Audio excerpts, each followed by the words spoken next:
নহয় মই জিলা কংগ্ৰেছক ইতিমধ্যে নিৰ্দেশ দিছোঁ আমাৰ এটা প্ৰতিনিধি দল তালৈ গৈ আছে তেওঁলোকে ঘূৰি অহাৰ পাছতহে মই যাব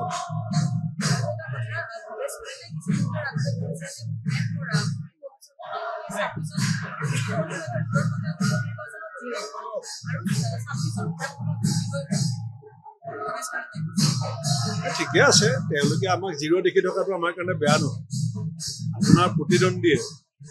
আপোনাক যিমানে আণ্ডাৰ এষ্টিমেট কৰিব সিমানে আপোনাৰ কাৰণে ভাল বিজেপিয়ে আমাক যিমানেই মানে আমাক আণ্ডাৰ এষ্টিমেট কৰি থাকিব মই ভাবোঁ সেইটো আমাৰ কাৰণে ভাল ৰাইজে বহুত চৰকাৰ পাতিছে বহুত চৰকাৰ বদলাইছে কোনেও ইচ্ছা কৰি মুখ্যমন্ত্ৰী আসনখন জোৰকে ল'ব নোৱাৰে বিজেপিয়েও ভাবিব নালাগে যে সেইখন তেওঁলোকৰ প্ৰত্যেক সম্পত্তি অসমৰ মুখ্যমন্ত্ৰী আসন বিজেপিৰ দলৰ প্ৰত্যেক সম্পত্তি নহয় অসমৰ ৰাইজৰ আসন অসমৰ ৰাইজে যাক বহাবলৈ যেতিয়া মন যাব তেতিয়া ৰাইজে সেই সিদ্ধান্ত ল'ব আৰু অসমৰ ৰাইজক ৰাজনৈতিকভাৱে অপৰিপক্ক বুলি ভাবিব নালাগে 1250 টকা অৰুণোদয় বিজেপিয়ে দিছে আমিও চৰকাৰলৈ যেতিয়া আহিম নলক্ষীমী দিম 2500 টকা অৰুণোদয় জেগাত বাঢ়িবহে 1250 নকমে নহয় তেওঁলোকে ভাবি আছে অৰুণোদয় দি আছো ভোট পাই থাকিম আমিওতো কৈ আছো তেওঁলোকে লাইটৰ বিল 7 বাৰ বঢ়াইছে আমি কৈছো 200 ইউনিট ফ্ৰীকে দিম তেওঁলোকৰ দিনত গেছ চিলিণ্ডাৰৰ দাম 1000 পাৰ হ'ল আমি কৈ আছো 500 টকাত দিম গতিকে বিজেপিয়ে যিটো শক্তিত বলিয়ান বুলি ভাবিছে তাতকে বেছি ভাল সুবিধা কংগ্ৰেছ দলে পৰিকল্পনা কৰি আছে সেইবিলাক ৰাইজে খবৰ ৰাখি আছে ৰাইজ এতিয়া কিয় ওলাব ৰাইজে সেই যুদ্ধখন ৰাস্তাত নকৰে ৰাইজে বেলট বাকচত কৰিব বিজেপিয়ে পঞ্চায়ত পাতিবলৈ কিয় ভয় খাইছে কিয় পঞ্চায়ত পাতিব নোৱাৰে কিয় ঘোষণা নকৰে কিয় বাৰে বাৰে পিছুৱাই আছে কাৰণ তেওঁলোকে আচল কথাটো গম পাইছে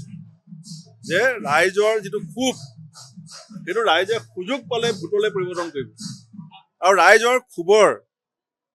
বিজেপিৰ যিটো অৱস্থা হ'ব তেতিয়া দিছপুৰত কংগ্ৰেছৰ চৰকাৰ হ'ব বিজেপি চৰকাৰৰ অধীনত আটাইতকৈ যদি দুখ দুৰ্দশা হৈ আছে খিলঞ্জীয়া অসমীয়া হৈ আছে ভূমিপুত্ৰসকলৰ হৈ আছে এতিয়া যদি চকু পানীৰ মূল্য নাই অসমীয়াৰ নাই এতিয়া আপুনি যদি PWD কণ্ট্ৰেক্টৰ লিষ্টখন চায় আটাইতকৈ ডাঙৰ ডাঙৰ PWD কণ্ট্ৰেক্টৰ যদি লিষ্টখন চায় আপুনি চাই লওক কোন কোন আছে চাই লওক বেলেগ চাবই নালাগে ডাঙৰ ডাঙৰ যিকেইজন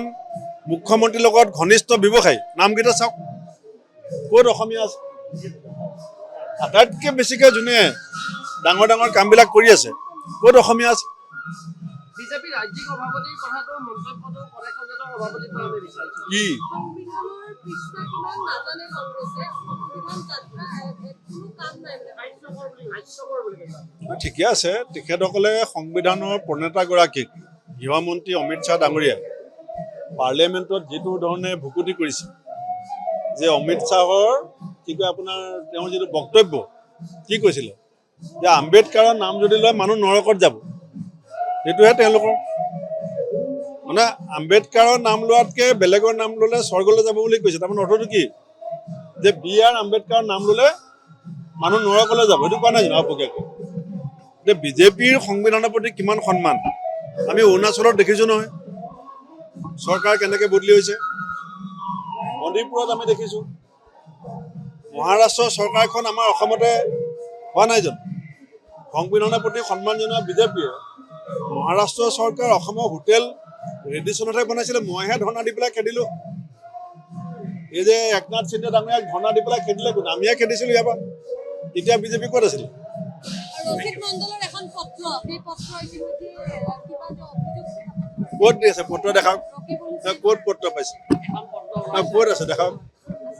এনেই কল আছে নি নাই যদি ৰাজহুৱা হৈছে তেতিয়াহ'লে বিচাৰ নহয় যদি দলীয় আভ্যন্তৰীণ বিষয় এটাক ৰাজহুৱাভাৱে দিয়ে তেতিয়াতো বিচাৰ নহ'ব যদি আভ্যন্তৰীণভাৱে আছে বিচাৰ হ'ব আপুনি কাউণ্টডাউন ঘড়ীটো কেতিয়াকৈ লগাব আপুনি এতিয়া কৈছিলে কাউণ্টডাউন ঘড়ীটো এই কাউণ্টডাউন ঘড়ীটো উদ্দেশ্যটো কি দলীয় কৰ্মীসকলক উৎসাহ জনোৱা নে কাউণ্টডাউন ঘড়ী অৰ্থ হৈছে কোনদিনাখন কংগ্ৰেছে শপত গ্ৰহণ কৰিব